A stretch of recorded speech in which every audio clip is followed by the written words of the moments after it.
Welcome to the Long Take Review, where four college professors talk film, providing insight, not assigning homework. I'm your host, Jen Subchakchai-Bankard, and I'm here with a demon hunter and a Saja boy.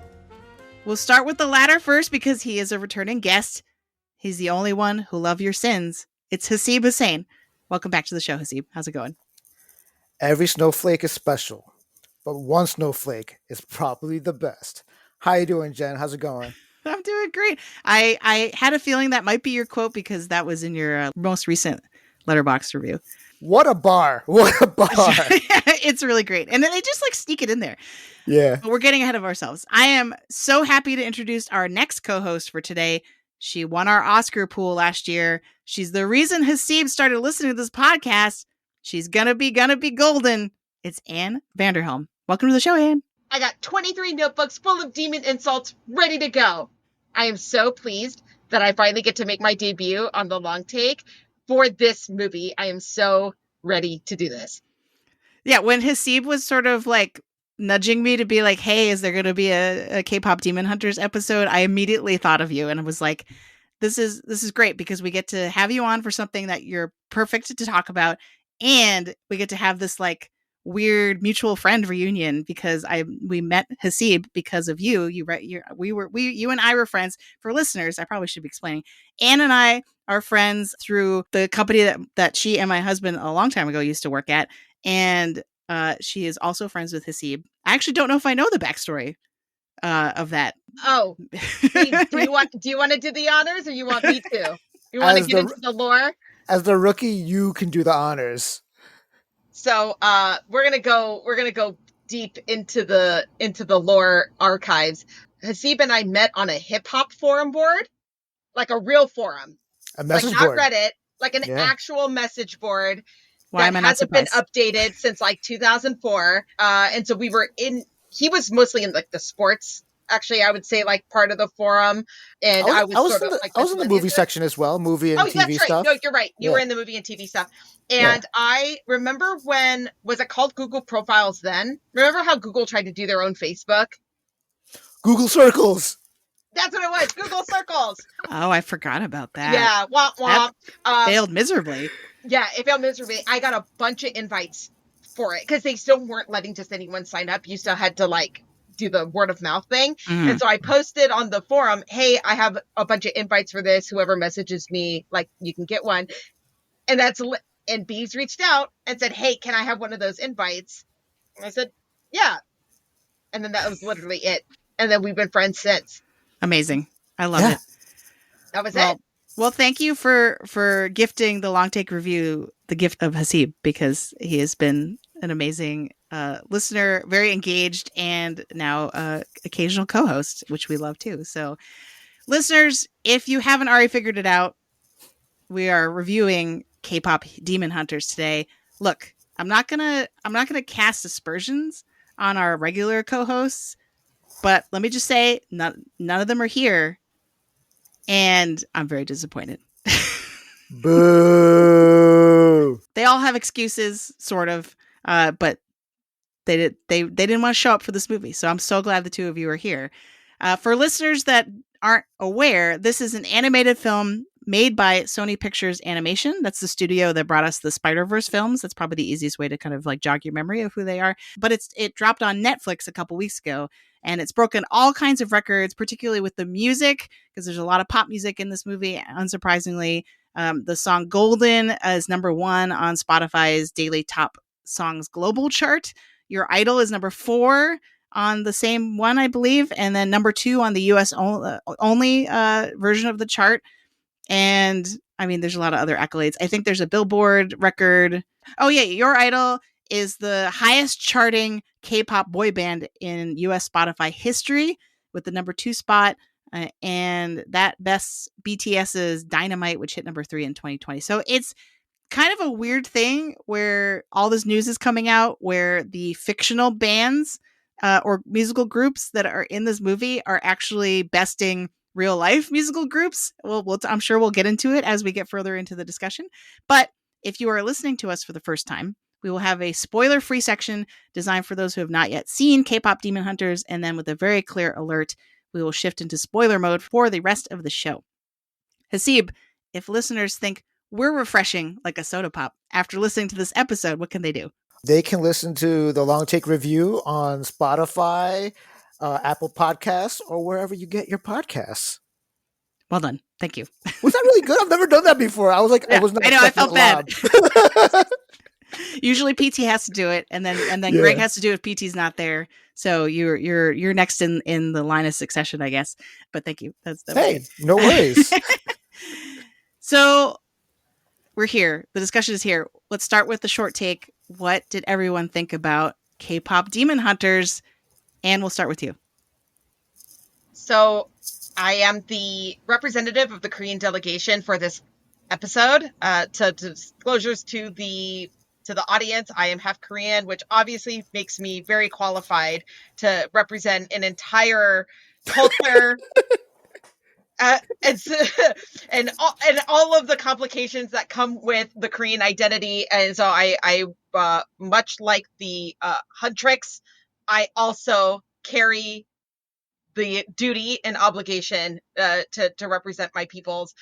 So there's my general reaction. What a fantastic movie. Even when I saw the teaser, a month or so before the movie launched, immediately I just found it to be a very charming and novel and hilarious. I said, okay, there's so many, all the words in this title don't really belong together, but I love that they do, that they all smushed them together. And so really even the conceit of the film, just from the teaser and title alone, had me interested.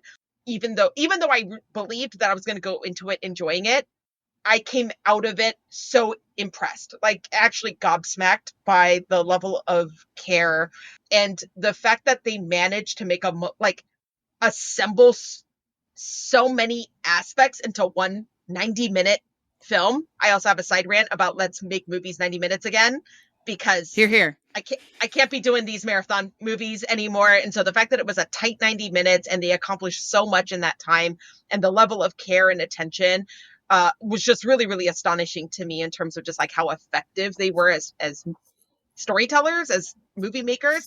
And the soundtrack has no right being as good as it is. It's an unbelievable feat of animation, storytelling, cultural nuance, original IP music. It is a ridiculously compelling film. I yield my time. Awesome. It's a great way to start. Hasib, what are your thoughts? Oh man, where do I start? I mean, I knew this movie came out because it showed up on my Netflix. Oh yeah, you need to watch this thing. Tab, and I was just like, K-pop. Not super into it, but Demon Slayers, yes, I'm in. But I'm just gonna add it to my queue. I'll get to it sometime. And my TikTok algorithm kept trying to feed me this. Like all these movie reviewers that I follow on TikTok were like, you would be surprised, but this movie is fantastic, and it might be one of the best movies of the year. I'm like, K-pop Demon Hunters? What? And then I text my girl and I'm like, yo, I don't know if you're doing anything tonight. Do you want to watch K-pop Demon Hunters? And she's like, hell yes. She was like, I was like saving her for like a rainy day, and I'm like, perfect, let's do this. And then we end up watching it, and I'm standing right now. I am absolutely standing. Yo, just imagine me, a brown man driving down the street, windows down, K-pop blasting through the speakers. That's what this movie has done to me. I'm a new man. Who am I right now? I'm just recommending that if K-pop's not your thing, you should still give this a shot, because wow, everything about this kind of like blew my head back. Yeah, I had a very, very similar reaction, and for which unfortunately comes across as like very backhanded compliment, like, right, because it's like, well, we thought this was going to be terrible, but it actually is really good. But I think I had a similar thing where, so the reason I found out about it was because my daughter had watched the trailer at her friend's house, and they were kind of listening to the music, like they hadn't watched the movie yet, and she came home being like, I really want to watch this movie, K-pop Demon Hunters. It's on Netflix, and because she said it's on Netflix, I was like, my brain automatically went to a lot of the kids programming that is on Netflix, which is awful and is just like cookie cutter, churning it out, like just to make the content. fill the library, and where it's like not like it's like entertaining for kids, but not quality storytelling. And so I kind of went into this like a little bit. Yes, exactly. And put a content slop in the chat. And that's 100% what I'm talking about. And like, that's Netflix, like that's part of Netflix design. I don't begrudge them for having that. And it works. Like kids really love all the kids content on there. Right. So my expectations were kind of like misguided because I assumed because of it was my 8-year-old telling me to watch this movie and because it was on Netflix, I assumed certain things. But once we started watching it, I was completely transported. I was like, this is so good. I would say that like the Spider-Verse comp, because it's the same studio, I think carries over into actually the quality of the animation and the style of animation. It's very kinetic. I've never seen an animated movie that is so synchronous. Like it every all the animation is perfectly synchronized to the music and is actually very inventive in terms of how it's matching up with the music. We can get into examples in spoiler mode potentially, but I and the music, yeah, the music is like I wouldn't skip any of the songs if I were listening to the soundtrack. It's just it's crazy how good it is, and the characters I really liked. There's some creature sidekicks in this that I totally fell in love with. Like it just had everything that I wanted, and I've watched it multiple times now. I've watched it partially countless times, right? Because like my kids put it on constantly, so I'll like be making dinner and come into the room and like watch 20 minutes of it and then go do something else. But I think I've watched it in full probably about 3 times now, and it's has not, my enjoyment of it has not waned. It's really really great. I love it so much. So I'm really happy that we get to talk about it. We kind of Hasib kind of dipped into the recommendation algorithm a little bit, saying that you don't have to like K-pop. So let's kind of dig into like more of who the audience of this film should be. Why is it, do you think that K-pop is not a barrier to entry here? Because I'm assuming a lot of people are going to see the title and be like, oh, I don't listen to K-pop, or I don't like K-pop, so I'm not going to watch it. Well, first of all, I think the storytelling is just really, really well done. You're immediately just brought into this world of demon hunters right away, and that introduction just brings you right in, and they explain how music is involved in that really quickly. And then you might think you don't like K-pop, but I guess this movie is going to give you a crash course right off the bat. I need to start looking at K-pop now. I need to go into the K-pop charts on my Spotify and check the stuff out, because if I'm so into this soundtrack, why not just give it a shot? But while we're on the recommendation algorithm, I would say this movie is like a cross between Spider-Verse, which is what you mentioned, and Sinners, in terms of how it uses music and culture and kind of brings in the whole supernatural aspect. I was telling Alex, my lady, the other day, I wouldn't mind doing a K-pop Demon Hunters and Sinners double feature one night. So I think those two movies are perfectly in sync and kind of speaking to each other. Yeah, So it's been a great year for otherworldly beings that want your soul. It's yeah. And your music apparently, and your culture. So yes, yeah. Oh, that's yeah. So yeah, so if you're into Sinners with the animation of Spider-Verse, then this movie's going to be right up your alley. For me, I think if I were to make the recommendation, heavy on, you don't need to be a fan of K-pop despite the title. I'm actually not a huge K-pop fan. I mean, I have to like be plugged in because of like my ethnic responsibilities, and there's just like no, like my cultural connections are such that I cannot escape it. Much like I still watch certain K-dramas because it's just like a part of the cultural zeitgeist and kind of like the shared language between me and my family.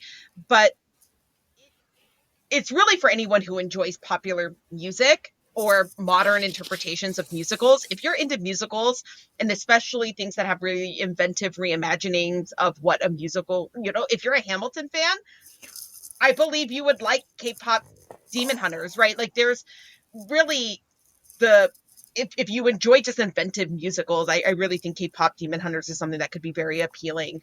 Also, I think what is really remarkable about the film, and really is a an example of why the movie has been so successful is because I've got, like, by the way, video games on the brain. This IP is so perfectly positioned to be a transmedia, like, experience, Right. where, like, Comics, real games, comics, games, books. I mean, it is actually, like, ridiculous just how much, like, how many branches that this IP can be expressed. And so I have, like, games on the brain because I want a K-pop Demon Hunters game. So anybody who's listening to this has the ability to make that happen. You have at least one sold copy from me. But I think what really allows the film to be so resonant is that this is not a singularly generational hit.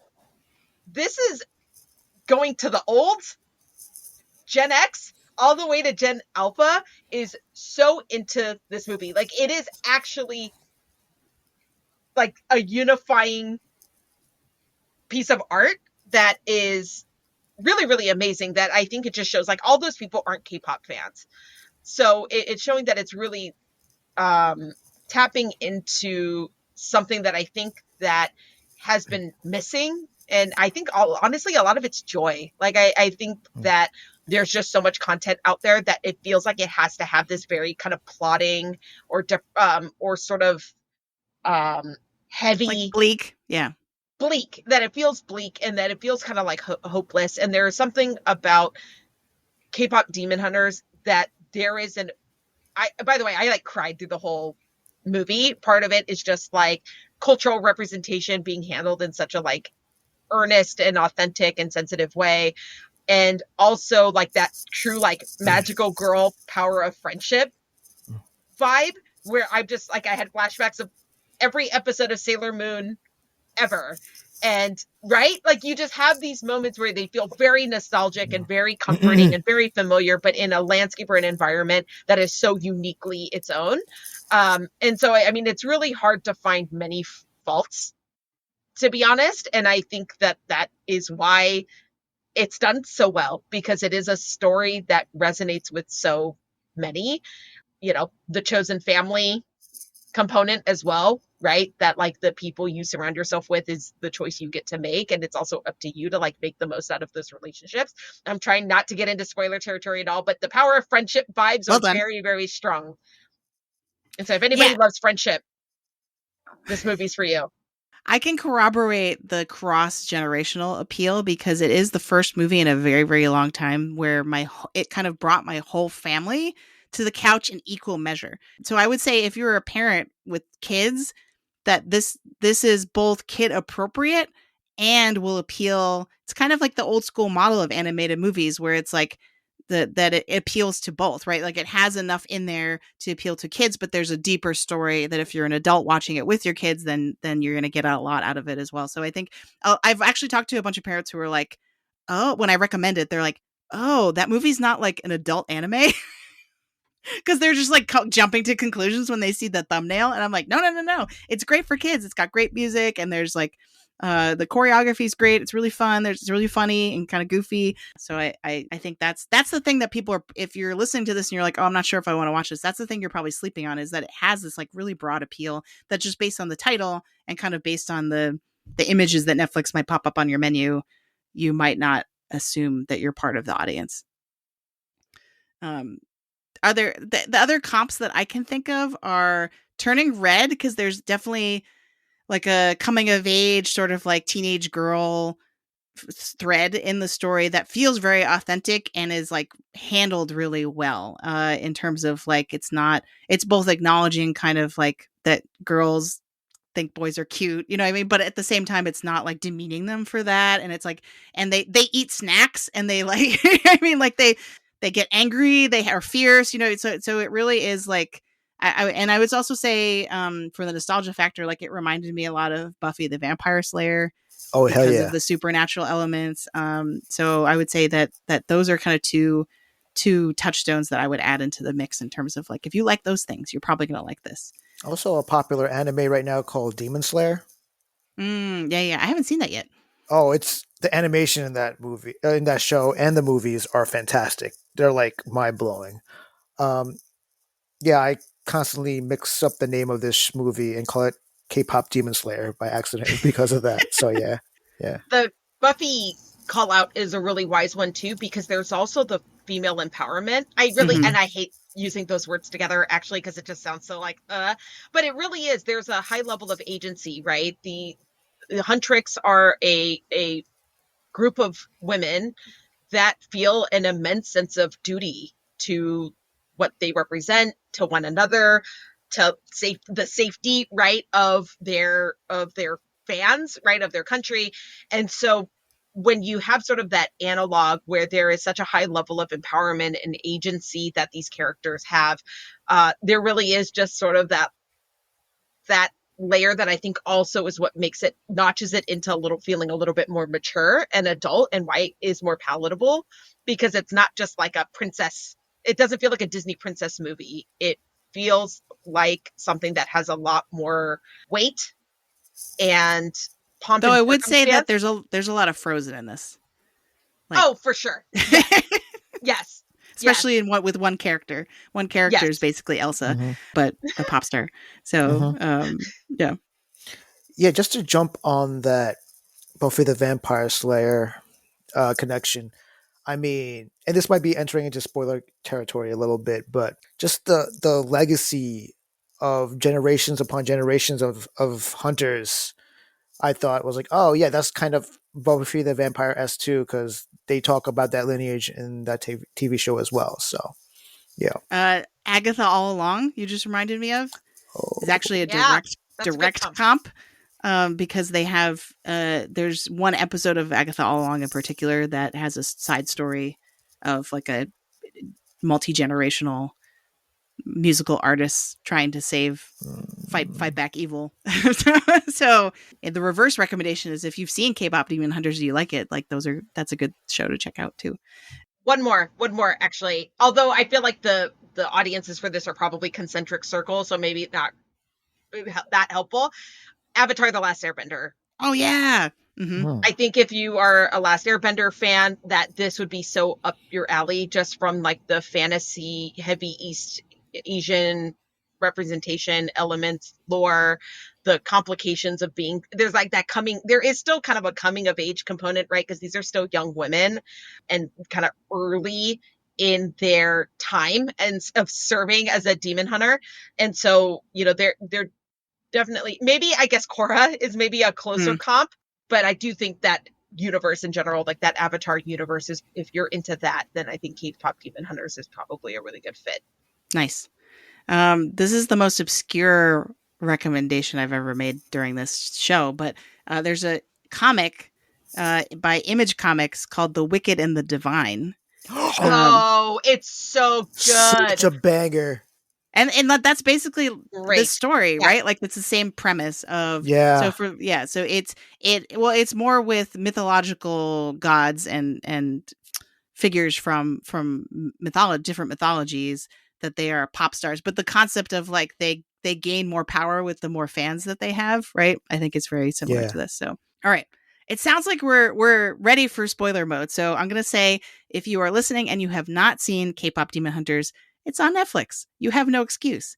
As you'll find out when you watch the movie, couch, right? Just go to your couch and watch it and rejoin us for the rest of the conversation.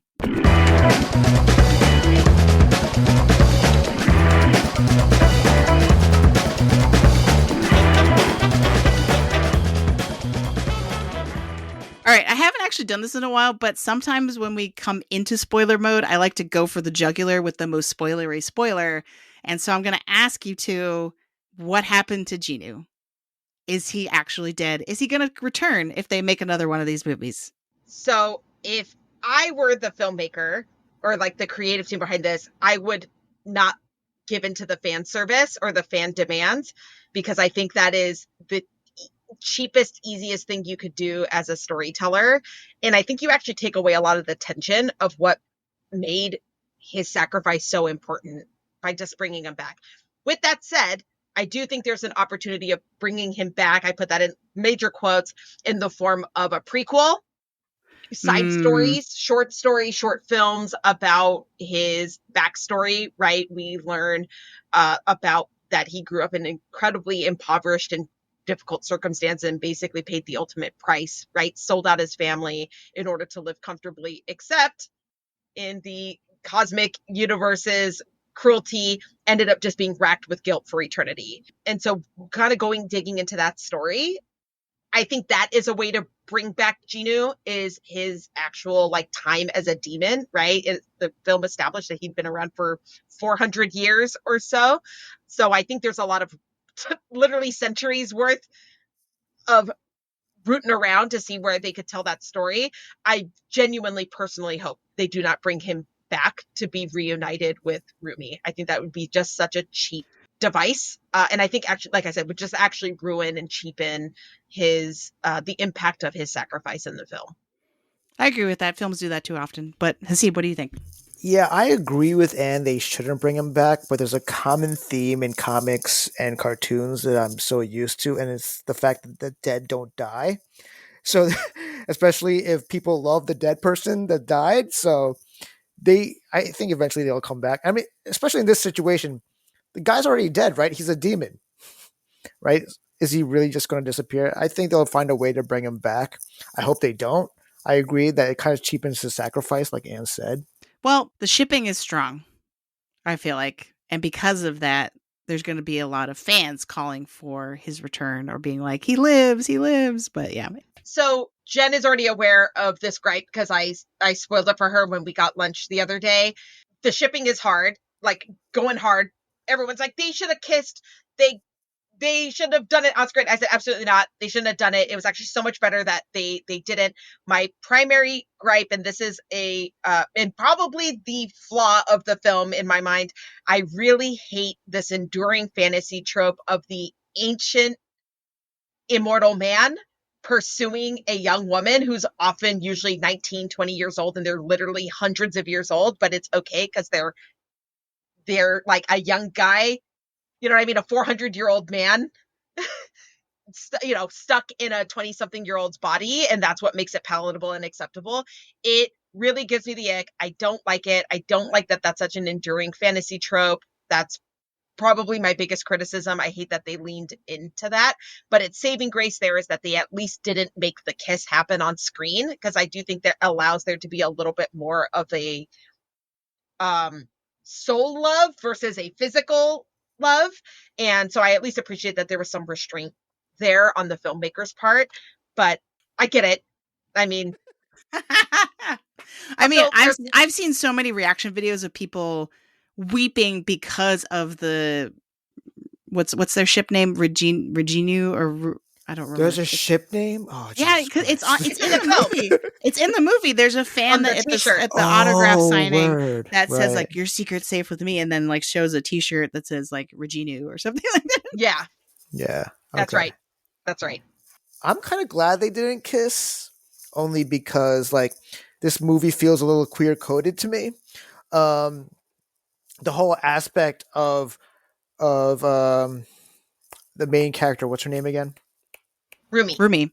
Sorry, I've only seen this movie twice already. Rumi, the fact that she has to hide a part of herself kind of feels like it's like a closeted experience a little bit. And that's why when Jen brought up the whole Agatha All Along thing, Agatha All Along is super queer coded. So I thought that comparison was very apt. Yeah, and I've definitely heard or seen a lot of video like reactions on social media from viewers who identify as queer, saying that they felt seen with this narrative because the idea of the patterns and having to hide the patterns and deny who you are and how you're living a lie, and this is what my voice sounds like without the lies, right? All of that whole storyline, which is I would say the main storyline of the movie, to them feels like a coming out story. And so yeah, that does make it a little stickier. So I think I agree with Anne, the more open they leave that relationship in terms of like what type of relationship it was is probably for the best, because then more people can relate to it from different perspectives. So I mean, I'm a big Star Wars fan, as both of you probably know, and so characters who are dying means nothing. Like you know what I mean? Like they often always come back, even if it doesn't make any sense. See Darth Maul, and yeah, exactly. Yeah, as he put Darth Sidious in the chat as well. So this is something that I'm prepared for, but I agree with everybody else that like I don't think that's the right choice. I think the sacrifice becomes diluted or muted or undermined if we bring him back. But there's going to be a lot of people disappointed if they don't do that. All right. My next question is: are you a Saja boy, like because you side with Genu, or are you a Team Huntrix? I think I've already heard versions of the answer to this question off mic, but I want to hear it officially on the record. Where do your allegiances lie? As much as I enjoy the Saja Boys introduction to the movie and how they were trolls, I was just trolling you guys. I'm Team Huntrix, man. Like Okay. as soon as you guys were like, we're Huntrix gals, I was like, oh hell no, I can't let this pass. I gotta annoy you guys a little bit. So no, I'm a Huntrix guy for sure. Also repping Team Huntrix. With that said, my hot take on the long take is that Your Idol is the best song in the film. So as characters, I'm Team Huntrix all the way. Got to support my girls. We got to be golden. We got to do all the power of friendship. But when I think about every song on that soundtrack, and also the most kind of compelling and arresting scene, like music combo, where they turn it, like go into full demon mode, and they're capturing the arena of souls, and their icon goes from a lion to a demon. My mind was blown at just how masterful the branding of the Saja Boys were in their full demon transformation. The song, certified banger. I could hear that easily at a day club, a pool club, a nightclub. It's going to get remixed like crazy. That song is such a banger in the way that the other songs are very, very good, but they still are musical songs, if that makes sense. Where when you listen to the lyrics, they still have a very storytelling quality, whereas Your Idol sounds like a radio song. You don't need to know anything about the movie or that it even came from a movie. On its own, it has such a commercial appeal to me. If that got played at a sports game, like in an arena as like a jock jam, I'd be like, yeah, that makes a lot of sense. Because it's just the song itself is just very, very commercial and very mainstream and pop sounding. So that's my complicated answer. As characters, as like an entity, Huntrix all the way.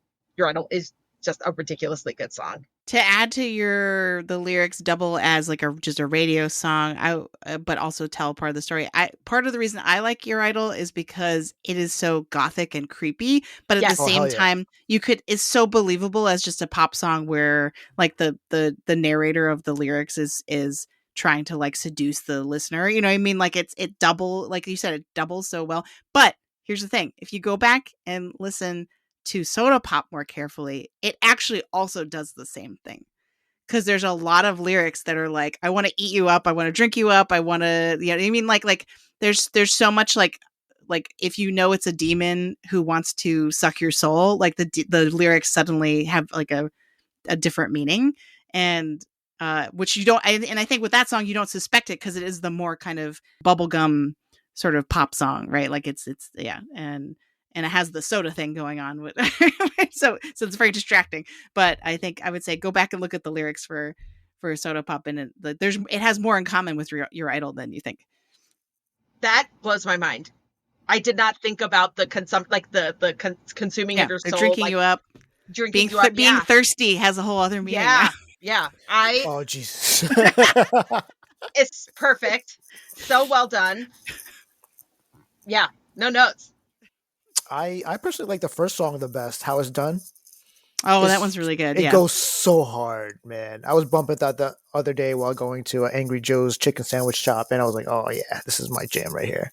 Yeah, just to introduce those characters, incredible. Like, because it tells you so, like, Anne in her short take was talking about kind of the efficient storytelling, and I would say that scene is like the gold standard of it, because it's like you learn so much about them. There's no heavy-handed exposition, and it's really funny. I love the 3-minute break for the ramen cup. So good. And don't forget the coffee pot in the plant. Yes. It's and I will say your demon, right? Like like, let's just get this over with. Like the kind of casual nature with which they approach the battle tells you so much about those characters and what they're supposed to be doing and what they have been doing. And yeah, it's really good. But then also like doubles as a really sick entrance to their concert. You know what I mean? Like it's a great tone setter for the rest of the movie, for sure. What I also really liked about that scene establishing their characters when they're on the plane is they have all their snacks, right? They're about to like carbo load for the concert. And first of all, it's all Korean comfort food that's in front of them. It's the shrimp crackers or like the shrimp chips. Kimbap is like my personal nostalgic like comfort food. And so the fact that one, it was a fully intact kimbap, like it wasn't and not sliced cut up. And she would Rumi like takes it across sniffed her it nose, like a cigar. like it's a blunt. Yeah. It was I laughed so hard because that is mature humor, right? For a kid, oh, that's so funny. She's like sniffing a piece of food and then like eats it the long way, right? Like devours it in one go. But as an adult, you see how subversive and funny that animation was. Yeah. Because and I've actually used that screenshot in a couple of contexts already at work when I'm like feral over something, like I'm like really like soaking it in, or I can't get enough. And I think the other thing is that they are conventionally attractive women, right? In the way that they are very like aspirational and really check all of the like K-pop idol boxes in terms of conventional beauty. And I like how they offset that conventional beauty by making them gremlin, like have gremlin tendencies, right? They eat a ton and they love junk food and they get like angry and heated up, and they, the flared nostrils when they get really, really animated. And so they made them ugly, right? Like they would use moments to offset their conventional beauty, and sort of like magical girl cuteness by giving them these like hyper exaggerated kind of anime expressions. And I thought that was a really, really well done balance. And I think that's why there's a real analog to Sailor Moon, because I think that is also how the Sailor Moon series approached sort of the femininity of women, is also allowing them to still be sort of whiny or gremlin-y or sort of like unattractive in moments. Yeah, and I think we should have mentioned that probably before spoiler mode, that the part of what makes the animation style so fun is what you're describing, because it really very seamlessly jumps from the sort of traditional 3D animation kind of like character design to this more cartoony and very funny. And the face, my daughter's fun, like the scene that she finds the funniest, I think, is when they visit the doctor and he looks at Rumi like to kind of size her up, and his eyeballs get like really huge. And I don't know, it's just a random thing that like kills her every time. She just like bowls over laughing. It's so funny. To be honest, my favorite cartoony part of the movie is Zoe just getting ab eyes every time that the demon with the abs comes out. Yeah, and the corn. Oh hell yeah! Like so every time I saw that scene, I'm like, Zoe, same. I get it. Yo, abs are my weakness as well, so for sure. Well, and then their eyes are corns on the cob, which I assume is like to imitate the pattern of abs, maybe, yes. Or is it just like but then they are so hot that the corn starts popping out of their eyes, so popcorn starts spilling out of their eyes. It's the really butter, clever. The butter on the corn. It's so good. They're like crying butter. Oh, but yeah, so fun. It's a thirsty movie. It is, but in a kind of like very chaste and wholesome way, which I think again is what makes it very family friendly. Like, because like at no point did I feel uncomfortable that my kids were watching this movie with me. Because it definitely fulfills it's that kind of like the discomfort you feel in adolescence, where you're starting to feel attraction to other people, but then like you don't really know what that means, and it's kind of gross, and like other people have cooties, and but at the same time, like, aren't they dreamy? And you like, I have posters of pop idols on your wall. You know what I mean? Like, it's like it's a weird time, and I think this movie captures that very well, right? Anyway, all right. So what's up next to kind of bring the mood down a little bit? I did have kind of like a more critical question that I wanted to ask, and I can't totally take credit for this. I think I saw this question being posed by a couple of people reacting on social media. But do you feel like it's a contradiction that we build up this whole storyline about Genu is really a person too, and demons do nothing but feel emotions, and Rumi starts to empathize, and she can't really bring herself to hurt the demons. She wants to talk to them instead. And then at the end, we just kind of like wrap things up by killing all the demons, sealing the Hanmoon. Geno does sacrifice himself, and it's very emotional, obviously. But but the rest of the Saja boys get got pretty handily. I don't think all the demons are dead because you see the tiger at the bird at the end. And I think that leaves it open that other demons are just hanging around. They're not all dead. I mean, but that's just my personal interpretation of that ending. So you feel like they attacked them knowing they were just kind of banishing them as opposed to actually killing them, and so it doesn't matter as much. Okay. Yeah. Because even like Mira says, like, no more abs, and like just like slash Abby. But yeah, and what do you think about this? Like, did this make sense to you that this is how the story ended, or did it feel weird, or like thematically, what kind of sense can we make of it? So this is where I'm going to put my cultural representation up for consideration. So one, I think that is actually from a folklore perspective or a shamanistic perspective. I actually think demons cannot be killed is my understanding. Obviously, I'm not an expert in Korean shamanism, but I think it's one of those what is dead may never die sort of deals. So it's more that they are banished and not vanquished, right? And which is why the Hanmoon has to be sealed. Because if you could just eliminate demons or they would be gone forever, then theoretically you would never need to keep resealing the Hanmoon because you could just eliminate them as the demons pop up.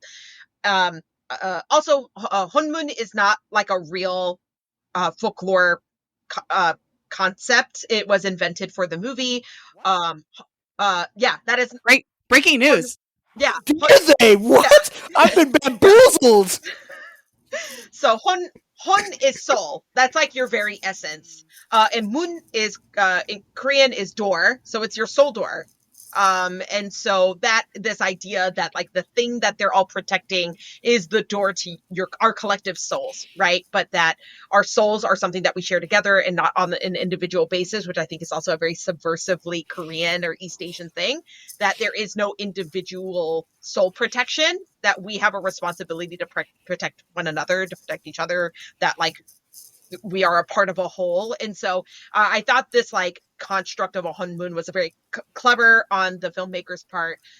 So in terms of how they handle demons, my personal individual interpretation for it was one, like plot armor. I think it's just there's only so much they can shove into a single movie. I don't remember if this was the Reddit AMA that the filmmakers had a few days ago, or if this was a rumor, but apparently there was 3 hours of movie and it got cut by Netflix to 90 minutes. That's what I read. I don't know I cannot like verify these statements, so please do some independent research.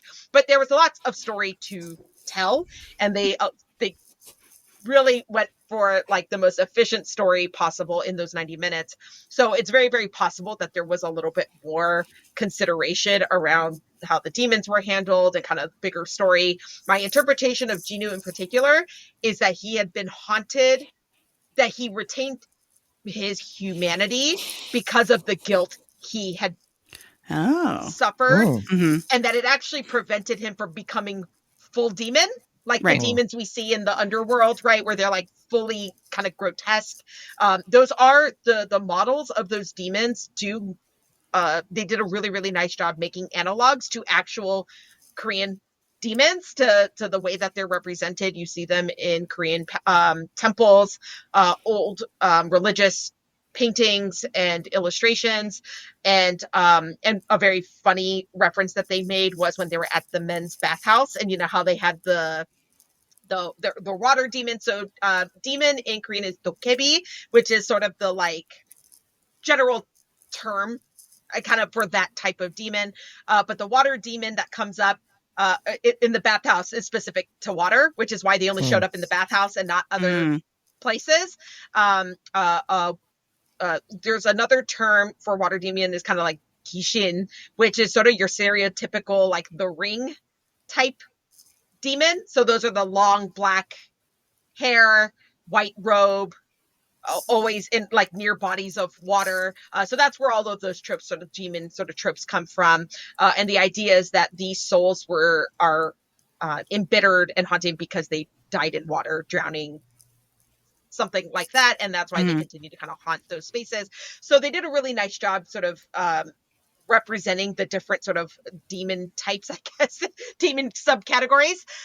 So I think it's just a part plot armor, but I think it's also showing that Jinu actually was a different kind of demon, that he made a huge mistake, right, in his as a human, and now he is paying the ultimate price. But because he held on to that grief, that feeling, for hundreds of years, that's actually the thing that allowed him to maintain his humanity and ultimately like his soul. And it also sounded like in the therefore film, why he's able to sort of have a little bit more control over when he's in the Hanmoon, right? Like and how he's able to talk to Rumi, like Gima seems like sort of omniscient, but not totally omniscient. Like there, you know what I mean? Like when he pops back, Jinu pops back in, he seems to know what's happened, but he doesn't know necessarily everything they talked about or something. You know what I mean? Like, so yeah, I did think it was really interesting that there was a clear hierarchy or ecosystem of demons. Yeah, a demon hierarchy. Also, if I remember correctly, the rest of the Saja boys actually have a demon form.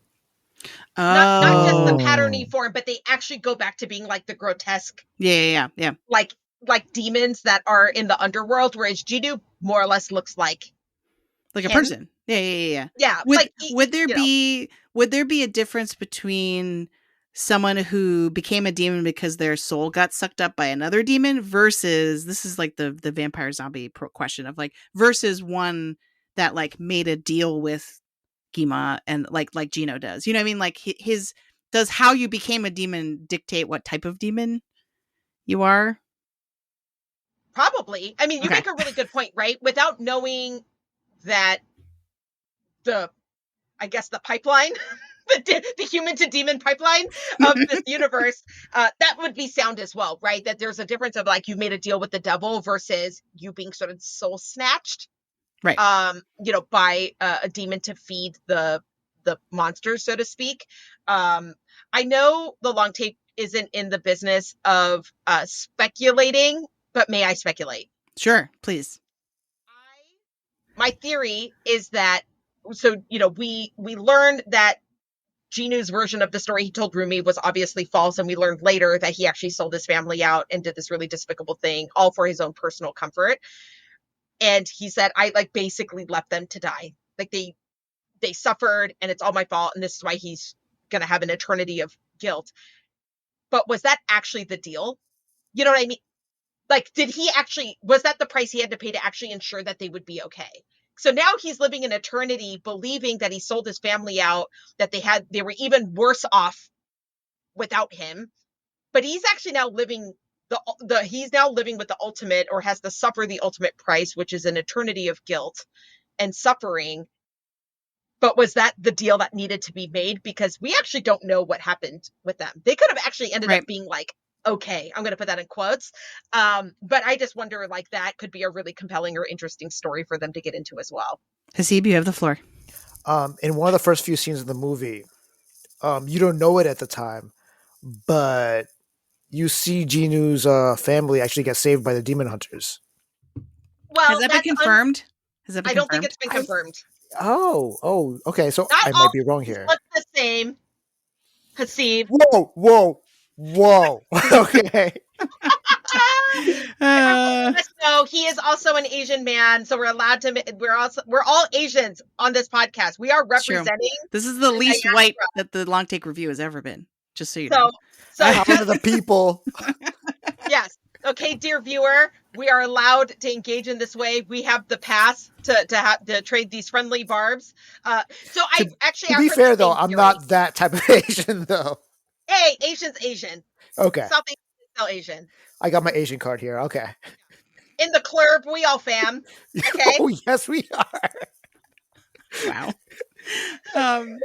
Well, so it's like no one from the movie has confirmed that though, right? As far as I know. But it's that like, is but I the- have seen that theory online Yes. a lot. Yes. Um, yes. I didn't think about it until, like, honestly, after I watched it the second time, and I'm like, oh wait, I totally forgot about this intro, and I'm like, wait, is that who I think it is? And I'm like, oh no, maybe I'm racist now. Thanks, Anne. Okay. I mean, you're not alone. I guess I don't know if that makes it better. So No, the thing. Sorry. It's okay. It's all right. The movie does a really good job towards the end of showing when everyone is starting to kind of fall under the spell of the Saj Boys, even Huntrix, right? They kind of establish that the demon's big power over people is to kind of be whispering your shame and your guilt into your ear, right? And so I think it's because of that, it's very, very possible that Genu has an inflated sense of guilt, right? That like that he feels like it was he sold them out and that he betrayed them, but maybe it was not actually that bad in terms of like the circumstances, right? And that he just felt that because he took this deal that he abandoned them and therefore like he's terrible. Like, but maybe he could have been tricked more. Like there, you know what I mean? Like his the blame I think is questionable because we're just getting it from his perspective. That's right. That there is sort of a reality distortion even for him. Right. Because we see that happen to all the other characters where they're like, oh, you don't deserve a family, even though you found this other family. And then Mira's like, we're not a family anymore. I don't deserve one. Like she's only saying that not because she truly believes that, but because the demon is kind of like stoking that fire of Mhm. self-doubt and self-loathing. There's so much self-loathing in this movie. It's quite True, amazing. accurate representation of what it's like to be Korean. Honestly, no, for real. This Right. You know, and I think that that segues nicely into your next question that was on the outline: is how accurate is the representation of Korean culture? It's really pretty amazing how much they were able to kind of cram in terms of references. And there's like the really funny, more obvious references to me, but I guess I'll start with kind of the heavier subtext of this idea of shame. I joke often with myself internally, with friends, that to be Korean is to be full of shame about kind of like everything all the time. And there is this concept, kind of a cultural phenomenon called Han, which is this idea of generational grief, like this deep grief that one carries with you your whole life, and you essentially pass it on. This like generational grief that kind of keeps going, and that there is just to be Korean is to feel grief and to feel these things very deeply and for your whole life. And so Celine, their the group's sort of manager, I guess, or mentor, so to speak, and Rumi's sort of mother figure, this idea that the way to be strong is to sort of like suppress the ugly stuff, like the stuff you can't confront. And I think that is just a very incredibly Korean belief system, that it's the kind of about face. You kind of always put on your toughest, bravest veneer, even if that's not how you feel. And I just found that to be a very moving like sub narrative around this idea that you just don't to show your true self is actually a weakness or something to be afraid of or ashamed of, to the extent that you would even not show your true self to the people who like literally love you the most. And so I think that the using the demons as sort of an allegory for self-doubt and self-criticism, and I think was just very, very clever, and something that I think any person from the Asian diaspora can actually really, really relate to. Zoe in particular, I related to a lot because she's Korean American. They established that pretty immediately in and when she kind of talked about living in like two places, I know that lyrically what they really mean is like her being a demon but also having this sort of persona of being a pop star. But my personal interpretation of that was also a cultural one, that she is American and Korean, and that she has to kind of live in these two cultures at the same time, and sometimes they're at odds with one another. So I think that the the kind of emotional components of like representing Korean sensibilities was pretty profound and really, really well done in terms of kind of the shame, self-doubt, grief. I thought was just like super powerful. Wow. That really like enriches the text in a big way, I think. So hopefully more people learn about that as the movie becomes more and more popular. And the great thing too is, again, this movie is so good at doubling, like, because what you're describing also doubles as Celine being like, no, to be a good demon hunter, you have to shield you can't let the demons see your weaknesses, right? So the little mantra that they have, which ends up being very damaging for Rumi, right? Because she kind of like suppresses and hides who she is, and then has like that actually backfires and like has like makes her start to lose her voice and all that kind of stuff, because she's like not her like a whole self. But the idea that like, oh, like you have to protect yourself from the demons, you can't admit your flaws. Like I can't remember the line now. It's like we can't show our flaws or our weaknesses, I think, right? It's strong. We are hunters strong. There's a second part like that's more specific. That's like, we are. So we're going to do some live. Oh yeah. We Google live on the show all the time. Yes, you do. We do. Haseeb can attest. No, it's because it's something that Celine says specifically. And that it's when Mira, I think it's Mira says it, and then Zoe's like, "Oh, you sound just like her," because she's like trying to imitate Celine. Yeah. No, not Celine Dion. Google. Gosh. I'm looking up her quotes.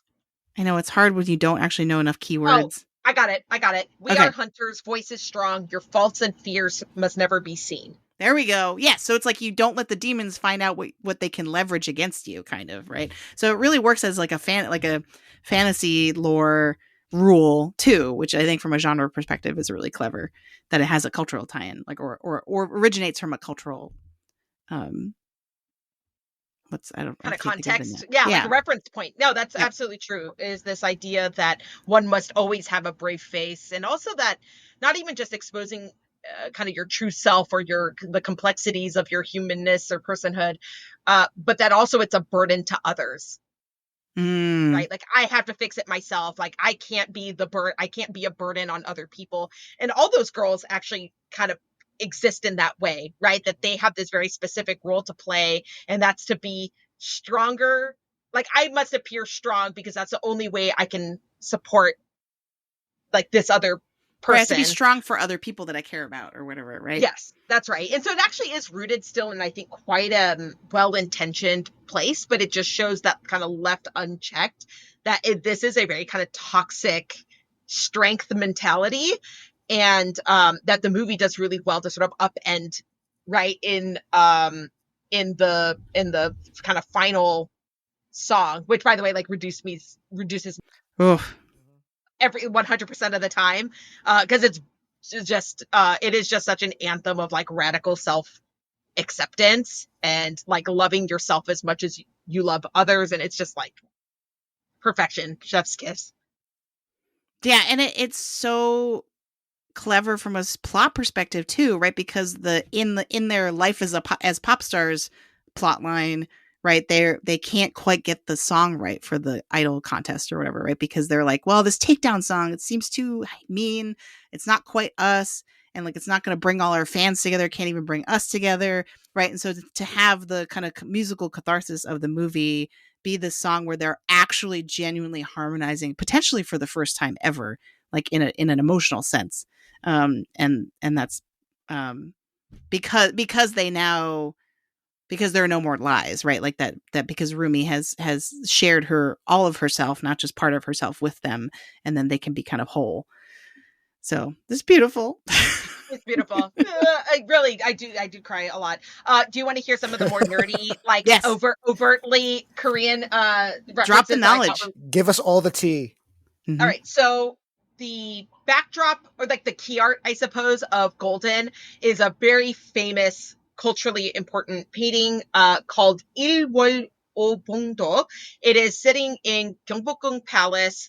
There are many versions of it made, and was actually, like, a lot of them were destroyed during the Japanese colonial period. But there is one standing at Gyeongbokgung Palace in Seoul, and it is the two peaks, like mountain motif that have like the red and the red moon and the red sun and the moon, and the emperor would sit in front of it. And so this idea that the reason this motif was very, actually there is no documentation officializing or confirming like what the symbolism of the motif is, but people who have researched and various experts is this idea that the emperor is sort of divinely, it has this kind of divine rule, and that they are sort of the connecting piece between humans, like the fiefdom, their kingdom, and the heavens. And so I thought it was very, very interesting that Huntrix were sort of in the place of the emperor, right? So instead of a throne, it was them, that they have this divine, I believe that to be a kind of a divine represent, that they have this sort of divine connection between the heavens, right? Or good, purity, and humanity. And so I thought it was just a really cool use of what is a very, very important like cultural artifact.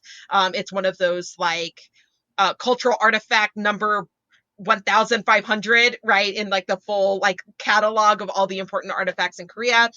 So I thought it was just really cool that they used a very traditional piece of art kind of to represent their like big single. Korean folk art is very present throughout. We saw it in the way that the demons were kind of expressed from a style perspective, but also the magpie and tiger I clocked immediately. That is a very common folklore, like a folk art trope.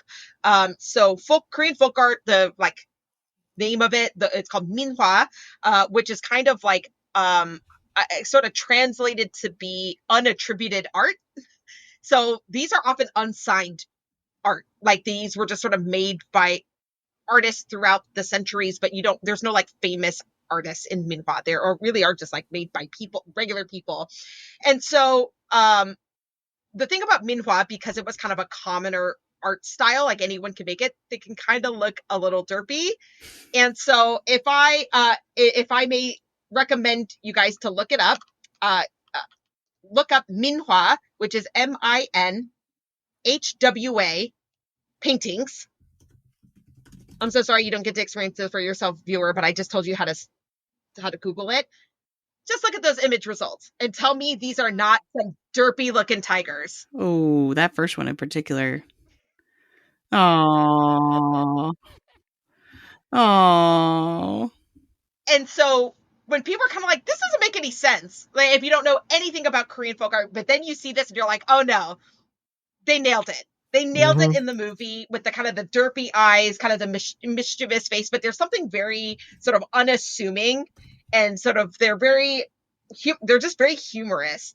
And so the He's tiger got a hat. He's got a little hat. Yes, I'll get into the hat in a moment. Sorry.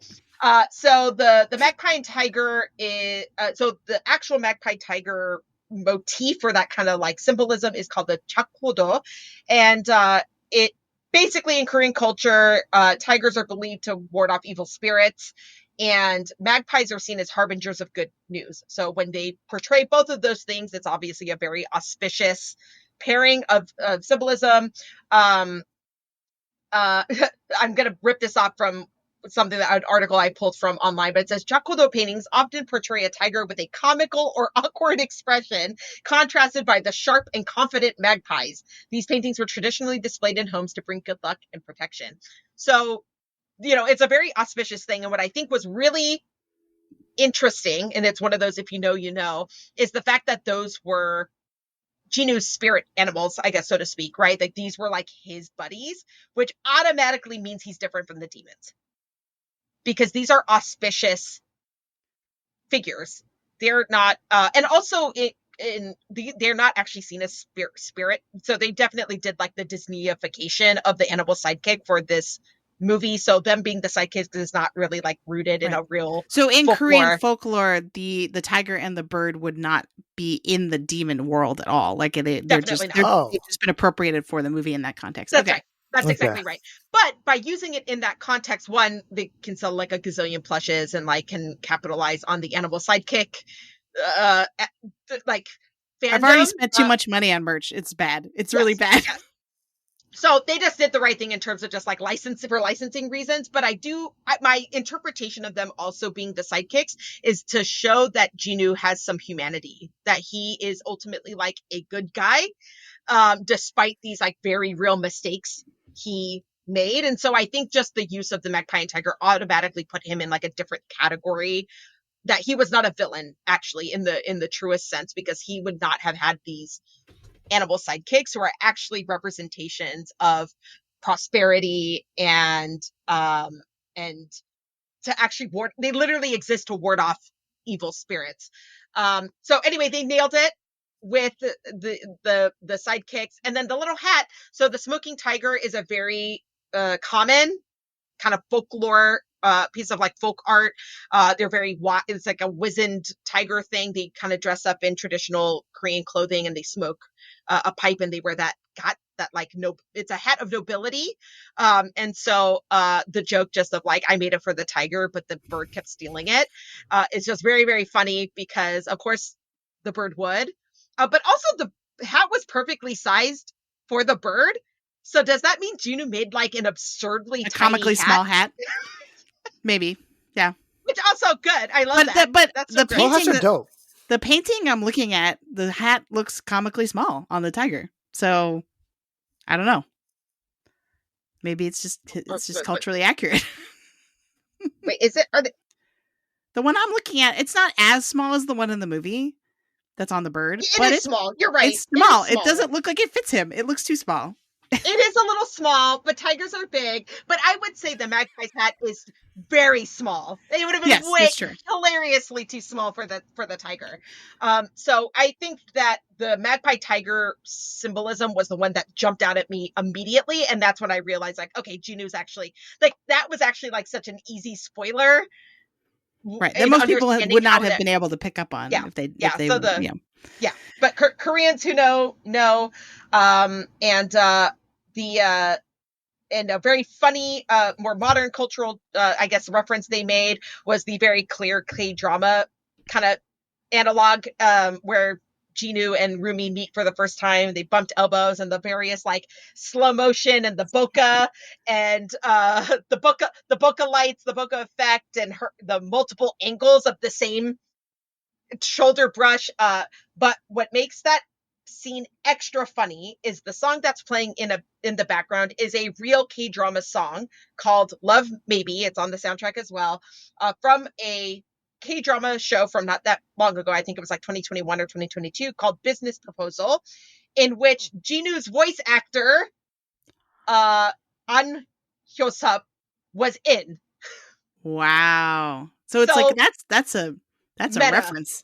Yeah. It's a meta reference. And so people who have watched Business Proposal, which is also on Netflix, by the way, so if you want to corporate synergy also. Corporate synergy.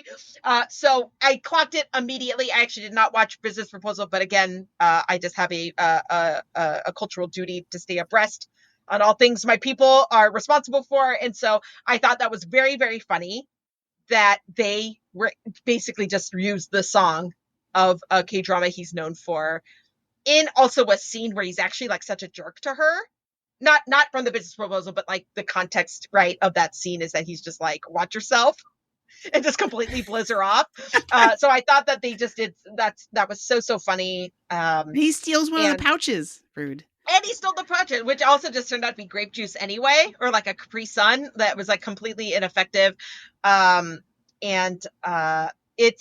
They're just, honestly, I could really truly keep going on and on about all of the various kind of deep cultural nuances and references. And there are so many, and they did such a great job. But those are the ones that I think are kind of the most, I would say maybe thematically important in terms of the Magpie Tiger using the famous, mural as sort of the backdrop for their sort of big single. It's just this. They just did such a great job. To a similar level of, the level of research that was done for Sinners. We'll go back, we'll do another Sinners call out. Just the level of attention to detail. Oh, there's actually one more thing. I didn't put it in my notes, but I just remembered it. In listener, you can do more research on your own. You can actually find a lot of the concept art for the film and kind of the breakdowns. I think you could just look up K-pop Demon Hunter cultural references or Korean references. Even their weapons, each Huntrix like members' weapons have very clear cultural, like these are real cultural artifacts and weapons that shamans would wield. And so the etching on the hilt of their blades, they have these little macrame, like dingly things that normally you wear on like your hanbok. Each girl has their own special one, and there's just so many things. There is one more thing. I keep saying one more thing. I'm so sorry. You can like edit this out or it's all right. whatever. PT's not here. Someone's got to Columbo us. Go off. All right. This is your time to cook. Do it.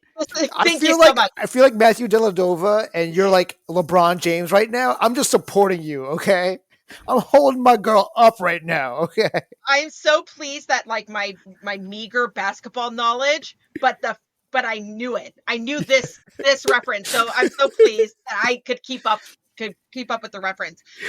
So even, I guess technically you could say this was pretty overt in the film because of the demon hunters, but they did actually opt to use a more like Western, I guess, description of their roles. But these are really shamans. At the beginning of the film where they established the lineage of the demon hunters of the, they're called mudangs.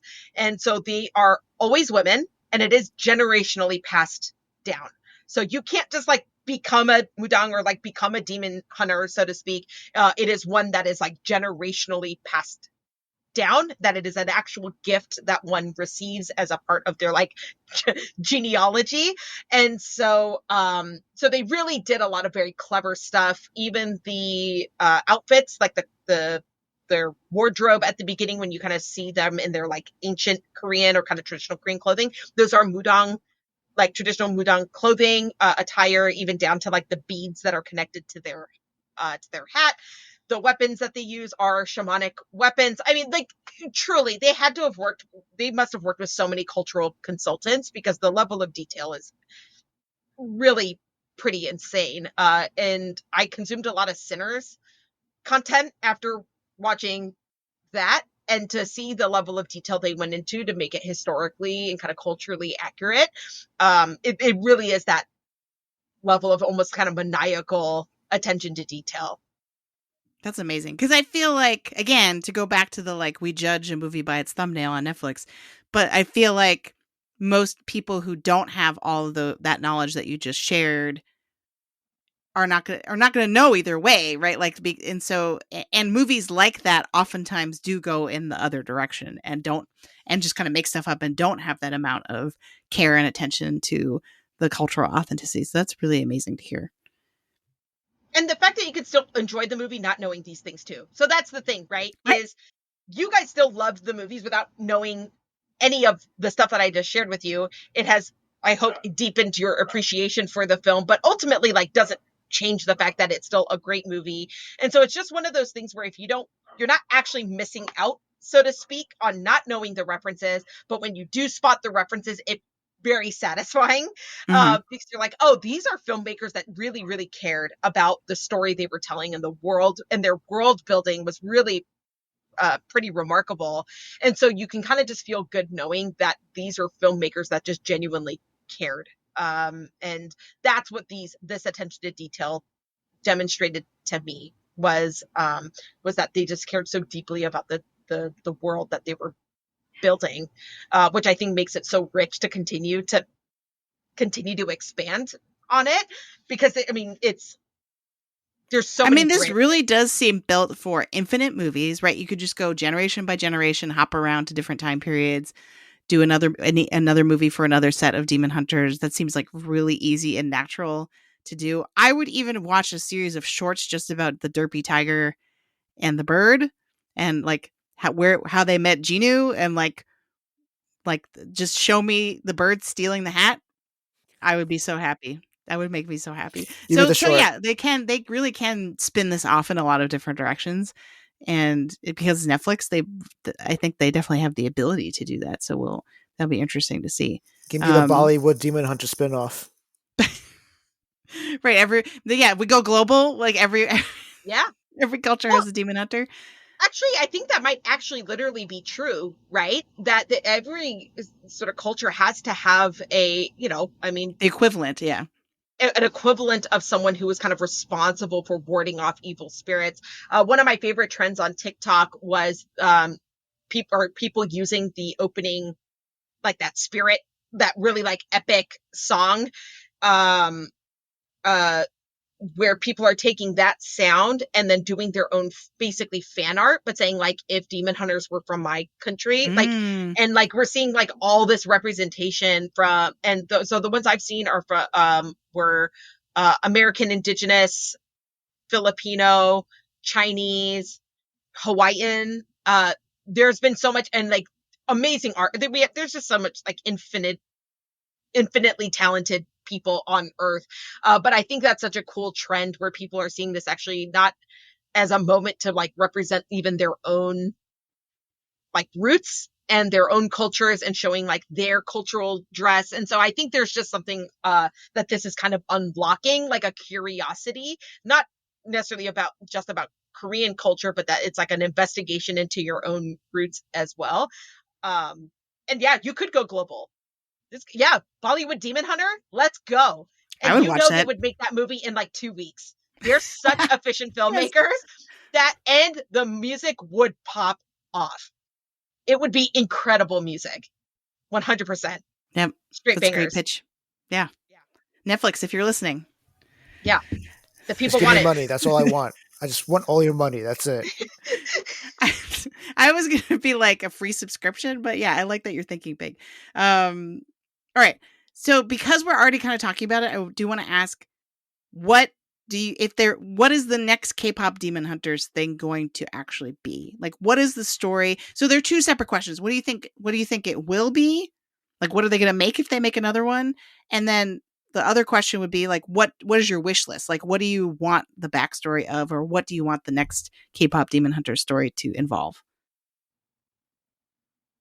Beeps, you go first because I did a lot of talking. Oh man, carried us on your back. Bravo. Yeah, I guess what I would want more, because I love mythology of hunters and slayers and Jedis and stuff like that. So I would want like more backstory about the demon hunters themselves. I'd be more interested in that type of thing. More demons other than Guima. Are there other demons besides Guima? There should be, right? There have to be. It's got to be levels of demons. So, yeah, I'd be interested in demon mythology as well. So, I think the logical one for me is Rumi's parents. yeah, like what happened that and that works so well as a subtext. You know what I mean? Like that works so well because they don't over explain anything, but there's enough of it implied that I want to know. I want to see the movie that's just Rumi's mom as a demon hunter and like what happened with the demon that's apparently her dad, right? And how that came about. And she died, right? So something bad obviously happened, right? Like that's what I would want to see. Isn't that kind of like an analogy for like interracial relationships or whatever? 100%. And also societally unacceptable relationships, right? Yeah. And that there's guys, there's so many layers. I did read a hilarious comment on TikTok. So somebody had made like a Genu edit, predictably, obviously, but and there's all these thirsting comments, but someone was like, hold up. Imagine how fine Rumi's dad must have been to bag a demon hunter baddie. And you're like, oh my, that is the funniest thing. But also, like, if we think Genu is hot, right? If the girlies are thinking that Genu is like fine, then like, what was Rumi's dad like? That must have been like a demigod level handsomeness. You know what I mean? Like, and he's bagged a baddie like Rumi's mom. So I thought that was just such a hilarious way to thirst after Rumi's dad that we have yet to discover or know. You're right. I think just understanding how does that even happen, right? The most forbidden love romance sort of possible, and the sort of Twilight logic of having a demon human baby, because obviously the demon hunters are also not the Mudangs are not immortal. They are in like mortal flesh. They can die. They don't live forever. And so, I mean, that really is truly the most like unsustainable relationship. And so, yeah, just knowing, I really hope it doesn't become like a Skywalker thing where like, oh, is there some sort of weird, I don't think so. I think we all learned that that's weird and no one wants it, but I already saw some weird fan theories about like, oh, maybe Rumi and Gino are actually related. And I was like, can we not do that, please? Can we not? No, thank That's you. so gross. So, I don't want that. No, please don't. I don't think so. The filmmakers seem a lot wiser than that, but obviously it's in people's headcanon that there is some sort of like Skywalker a potential for this like Skywalker sibling kind of situation, or that they're more connected than they think they are. Maybe it's not siblings, but something like that. Like that would be a big reveal potentially. That's really interesting. I hadn't even thought about that. So but you know, the thing that I actually was very surprised by, but was also appreciative of, because I was like, oh, that's unexpected that they wouldn't do this, because Rumi is half demon, half human. Oftentimes in fantasy, that type of character becomes this like messiah figure of like because they are both, they're going to be able to unlock something or break some curse, and of course now I'm not thinking of any examples, so that's helpful. Harry Potter. Thank you. Okay, there we go. Like that, you have to have part of the evil to be able to defeat it, right? Like that's a pretty common fantasy trope. And so I really thought that's where we were headed, that like, oh, because Rumi is special because she has both, then like when she shows up and she's all like, she looks like Jinx from Arcane, like she's like all bug-eyed and stuff like that, and her patterns are going crazy. I really did think we were going to get some kind of moment like that, and the fact that we didn't, and that it was more about Jinu's arc, I thought was really refreshing. And so because of that, I feel like they're not going to necessarily go for like the most tropey choice, and so maybe we don't get. This is my argument, that we should be hopeful that they wouldn't do some sort of like reveal and, oh, they were related the whole time. I agree. All right. So I think we've talked about so much about this movie, but I want to kind of like culminate it with a segment we often like to do called Thesis, Please. Thesis, please. Oh, I miss Anzor every time we hear that. We talked a lot about like a lot of the scenes and the character arcs and the meaning and the cultural context and like all the references and stuff like that. But what at the end of the day is this movie actually trying to say? I mean, it has a lot going on my list. Some of the themes are identity, self-acceptance. You know, obviously there's the fantasy element with demons, the spiritual, like metaphysical stuff. Anne schooled us about Korean culture and how that's kind of interfacing with the story. Music, celebrity, pop culture, social media. Like there's so much that's being kind of talked about and commented on in some form. But what at the end of the day do we think is the thesis of this movie? Does it have one? Maybe the real Hunmun are the friends we made along the way. Oh, Jesus. That's it. We did it. Let's close up shop. Oh, man. But also kinda. Right, no, I mean, you have mentioned the power of friendship like multiple times during this recording, so you're not wrong. I think it's all these things. I don't know that there's really like a singular moral of the story, right? That life where like humanity is bungled and complicated, but it's also beautiful and wonderful and scary. And so I think it really is just sort of this like radical acceptance of humanity, of yourself, of each other, this sense of duty and like kind of one must be selfless, but not at the expense of self, I suppose. And so, I mean, I think it was actually really trying to say so many things. And you know, I'd be reluctant to say it was sort of had this like a singular. Yes. Yeah. Yeah. Not trying to piggyback off Anne, but like when I finished watching the movie the first time, I was just like, oh, this movie is just straight up about accepting yourself and just trust your friends accepting you as well. just on its Yeah. basic level. And Yeah. once that What? happens, the glow will happen, right? So Right. yeah, The will be golden. So yeah. one of the most powerful lyrics to me is in that last song. The this is what it sounds like when Rumi says, "I really should have trusted you to be on my side." And so I think that speaks to what both of you were saying in terms of like at the end of the day, it's like their friendship was never fully realized because one of them was concealing something and assumed that they would be judgmental as opposed to supportive. And so having that sense of trust goes both ways kind of and is really important both for yourself and kind of your self-acceptance, but also, having friendships that are whole as opposed to partial, right?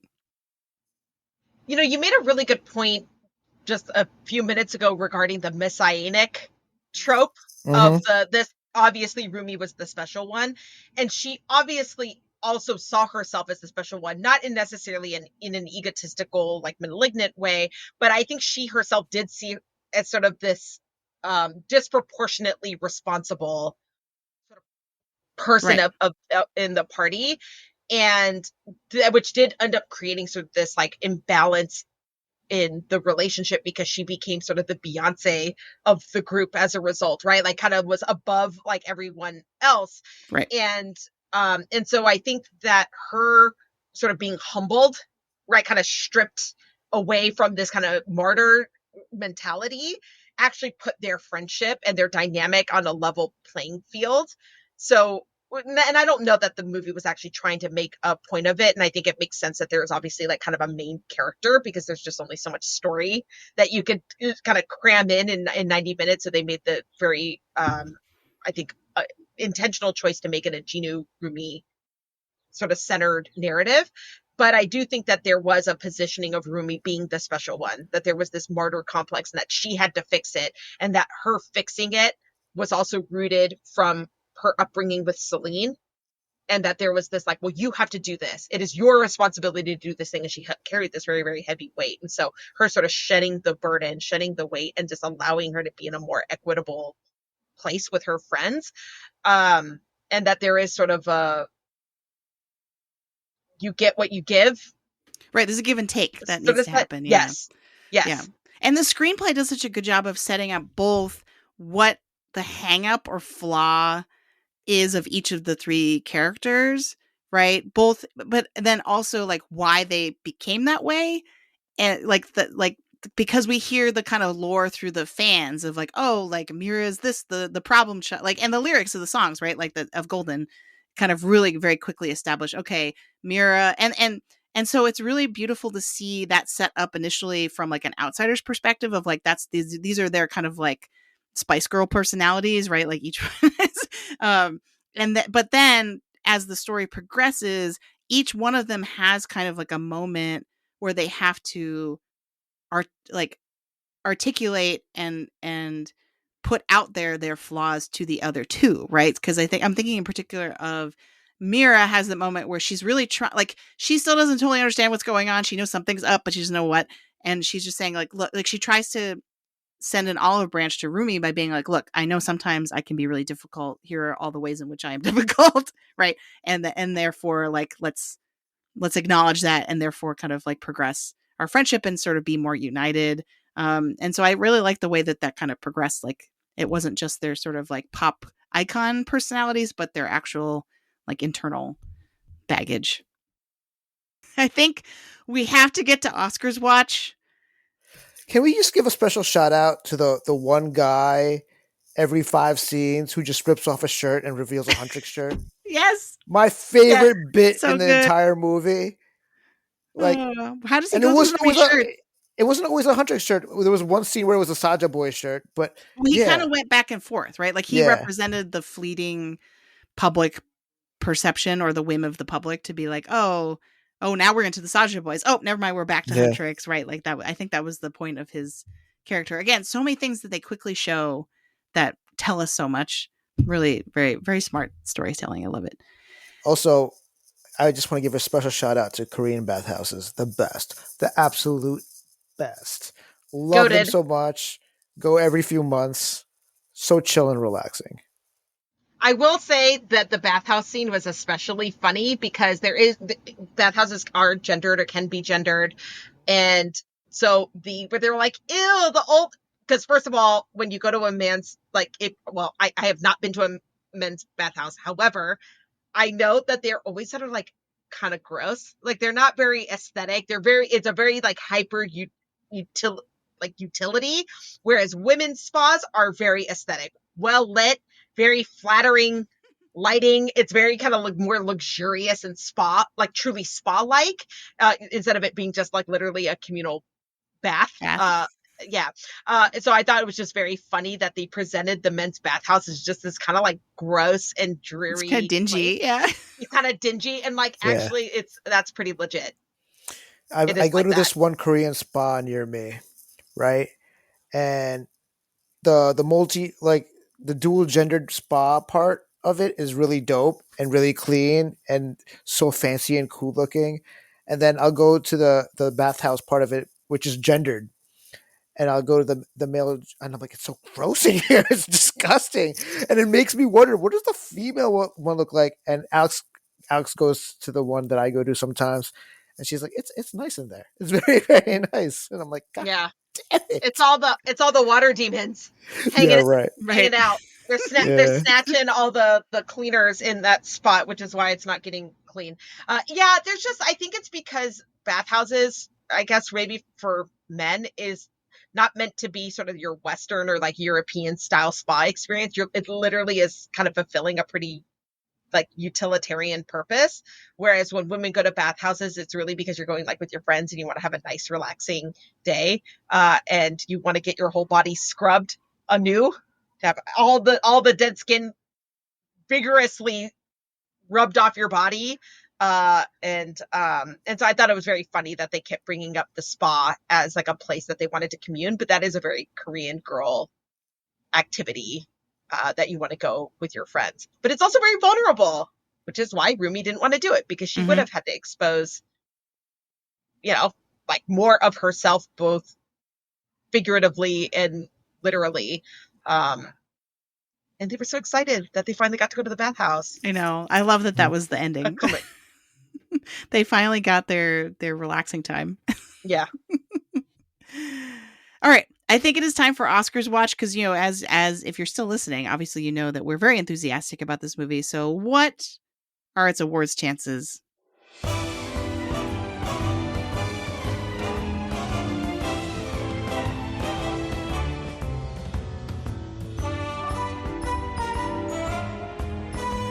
You got to keep that in there, by the way. Okay, you like it? Okay. I'm like considering how contemporary and awesome the music in this movie is, like suddenly this Oscars bumper sounds really outdated and corny. Oh man. I think Huntrix would not approve, but so I guess maybe I'll start with that, with the music. So to me, the thing I've heard, only actual news I've heard related to the Oscars for this movie is that Netflix has submitted Golden as their best song. 100%.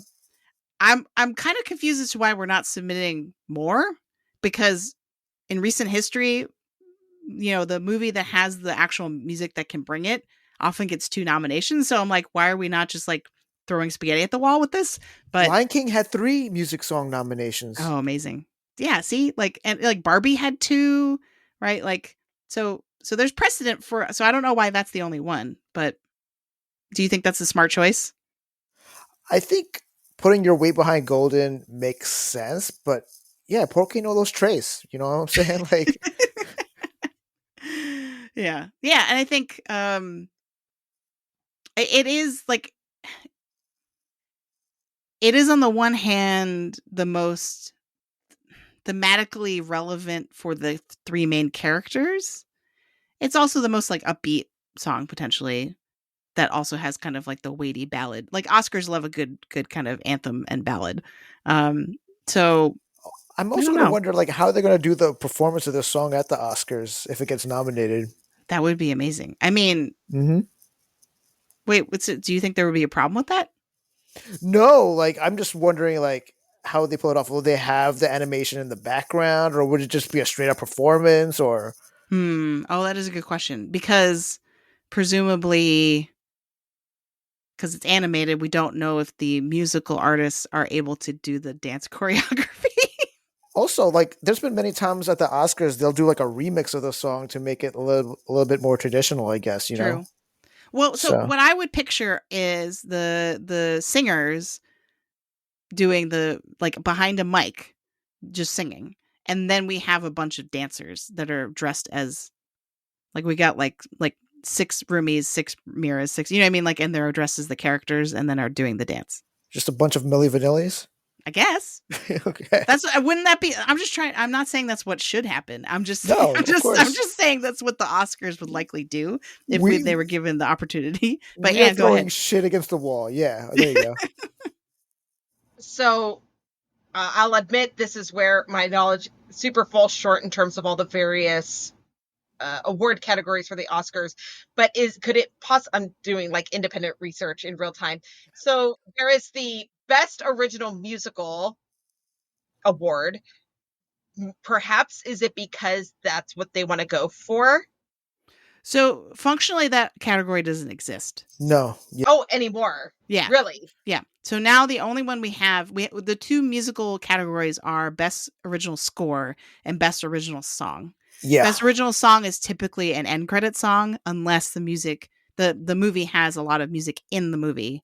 Understood. In which case they pick something like that from And like a song from the movie. Is an orchestral type song, like a symphonic type thing. Okay, understood. Then yeah, if that's the case, then I do think they made a mistake. I mean, I would hope they have that their team is like strategically deploying the nominations or their submissions or however it works.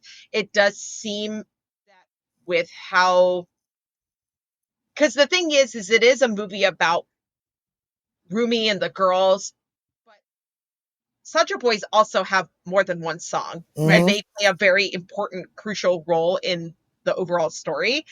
And Your Idol is just such an amazing song that I'm surprised that they wouldn't put maybe both of them forward, because now you're representing kind of the full conceit of the I'm gonna film in guess those if two songs. they don't want multiple contenders to cancel each other out. They don't want to cannibalize each other. Yeah. But the thing is, the year The Lion King had 3 songs nominated, it still won, I think, for Circle of Life. So Right. So that doesn't, but I think precedent doesn't indicate that that's going to happen. But maybe for nominations, they're worried about that. But I don't know.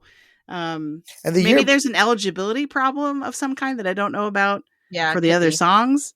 The year Barbie had 2 nominations, Billie Eilish won anyways, right? Yep. So it's not like, But the Oscars does have a terrible history of the perfect song is right there, but they pick another one. So Encanto is the big case study for this, where it's like everyone was in love with We Don't Talk About Bruno, but they nominated the more lyrical, softer song Dos Oruguitas, and which didn't win, I think, from what I remember. So yeah, it's a tough category in general. But sometimes if I'm thinking of RRR, sometimes if a movie can't crack through other categories, best song is kind of its best bet, or it becomes like the way to show some love for the movie. So not to. Right, exactly. I love that song. Such a banger. The reality is this is going to get Best Animated Film. For sure. Unless if there is some sleeper hit waiting in the wings in the second half of this year, I just don't see it besting anything else. It does seem like a much lighter year, especially this time of year as of now, right? There's a bunch of movies we haven't seen yet or haven't come out yet, but there isn't, like, I was trying to put together what my 5 predicted would be, and I had a tough time. I was like, I don't want to put Elio on here. Apparently no one watched or liked that movie. Predator, Killer of Killers. Yeah. Which I liked it. Oh, really? Okay. Yeah. I haven't heard anything about it yet. Have you not seen it? I have not seen it. It's pretty good. It's surprisingly good. Yeah. Okay. But just the short list I could come up with: Zootopia 2, Bad Guys 2, right? So like we got a bunch of sequels. Elio, there's apparently a film from Japan called Scarlet that seems like it would take the kind of Studio Ghibli type spot. A film from France that's been produced by Natalie Portman called Arco. Again, like these are a lot of question marks. A movie from another animated movie from Netflix, which seems more kind of like a Pixar knockoff called In Your Dreams, about kids that kind of go into their dreams. And then there's a film that apparently is like globally the highest box office, like top box office grosser ever. And I'm not going to pronounce it correctly probably, but it's Neja 2. And A24 is doing an English dub of that movie. So, this movie looks so dope. I mean, I've heard like people keep being like, why isn't this movie a thing? Because like billions of people love it. So that's kind of and then there's like a token artsy looking movie that could take the sort of like, no one has watched this, but it's artistically valuable spot called Endless Cookie, which looks like it has like a really fun art style. But that's a lot of maybes, a lot of question marks, and like the big studio movies for that would be in those slots for the year seem really weak potentially. So what is Pixar doing? I don't know. Well, Elio is not a Pixar film, right? Is that a Disney? It is. No, it's a Pixar. It's a Pixar movie. Yeah. Oh, How the Mighty Have Fallen. That it really must be studied, which is Sony Studios animation is just like murking it the last 5, 6, 7 years. Well, I think it's also because they're really doing kind of trickier storytelling as well, right? When not just from a art, I mean, obviously from an artistic perspective, like the Spider-Verse was incredible visually, but you're talking about sort of urban environments, very modern, like in some ways, like these are like modern fantasy, these aren't like totally unknown worlds that exist somewhere else and not on our planet, right? These are bizarro versions of Earth. And so that's really hard to do without it becoming sort of a weird uncanny valley thing or feeling kind of cheesy.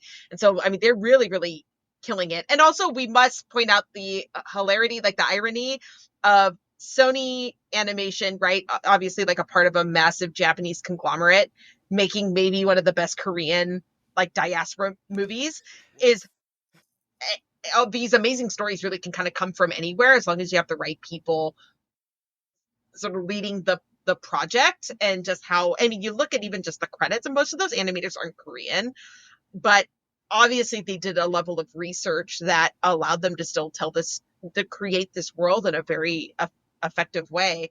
Yeah, I mean, I would just be so, like I said, unless if there's like a sleeper animated movie waiting in the wings with a surprise Christmas Day drop, it's hard to imagine them not winning animated feature. When I was watching Predator Killer of Killers, I was like, I like this, but I like it. I didn't think anything else of it, and now I'm like, can it get nominated? Like I didn't. Right, it's I would an never open expect field. that world. Yeah. So here's my cynicism. I definitely think that this is getting nominated considering what the field looks like at this moment, right? Obviously, like anything can happen between now and December. But I think it's a much more uphill climb for it to win, even if the rest of the category is pretty weak, because it is so pop. I think the thing I think of is when Across the Spider-Verse went up against The Boy and the Heron, two movies I loved that year, but The Boy and the Heron ended up winning because it was Miyazaki, because it was a little bit artsier. It had a little bit more prestige to it. It wasn't as pop as a Spider-Man sequel at the end of the day. So going up against a Ghibli, against a Ghibli movie or Miyazaki film, I think is hard mode. True. It wasn't going to win against The Boy and the Heron, even if that was arguably maybe his like weaker films.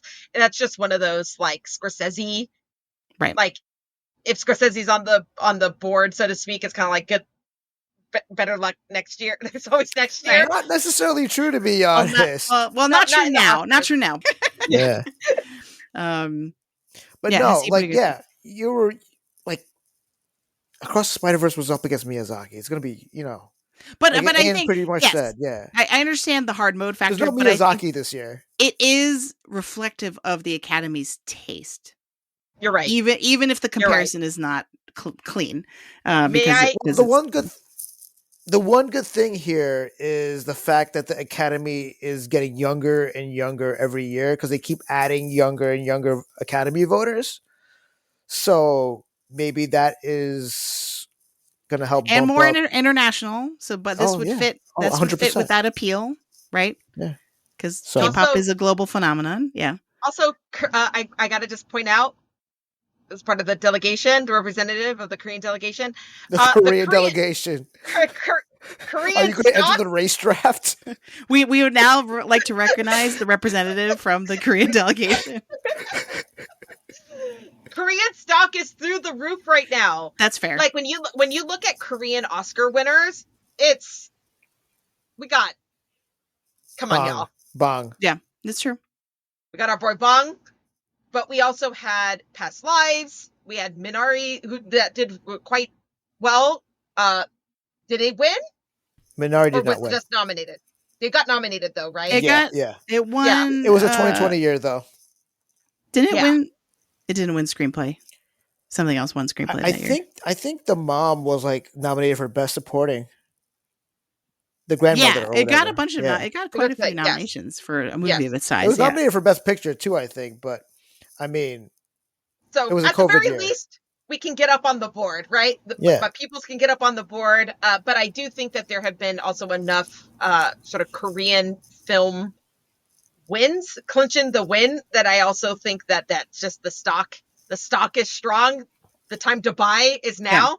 So, you know what I mean? But like you said, the Oscars have disappointed us time and again. It is. You got to protect your heart. It's canon. You know what I mean? Anne is firmly planting her flag on K-pop Demon Hunter Island, and I really appreciate it. I would like to buy some land on that island. By the way, is that possible? You may. Okay. I've given you the deed. Nice. You shall be.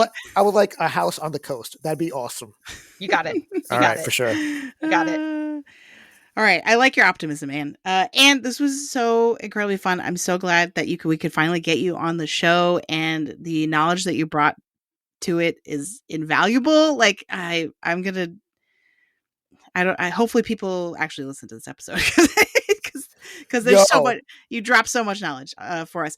Tell folks, if you would like folks to find you, tell them where they can find you on the internet, or anything you want to give a shout out to. I won't be found on the internet. However, I will say that if you liked K-pop Demon Hunters, we shared so many other examples of things that we think you will also like.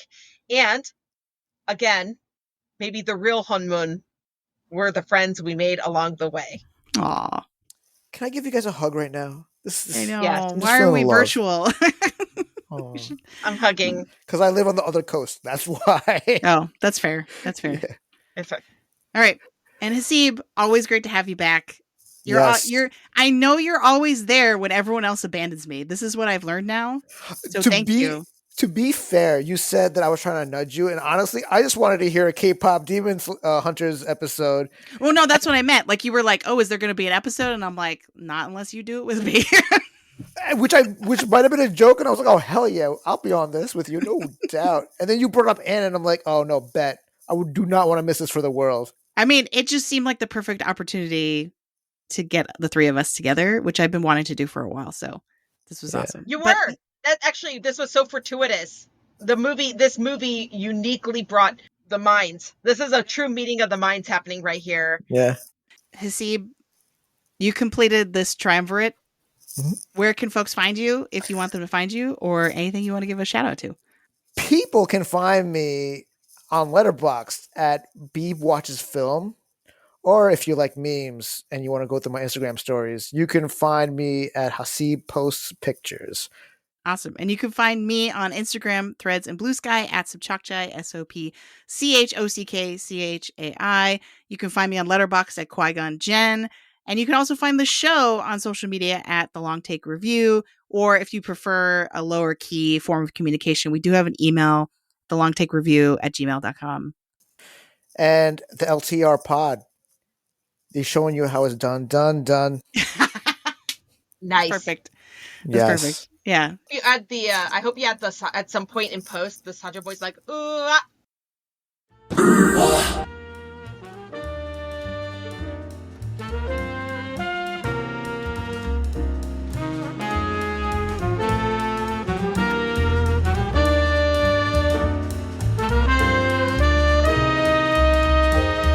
Thanks for listening. You can follow The Long Take Review on Substack at thelongtake.substack.com. Subscribe for free, and you'll be the first to know when a new episode drops. You'll also receive written reviews of new films with Oscar buzz, as well as any new installments of prop franchises like Star Wars and Marvel.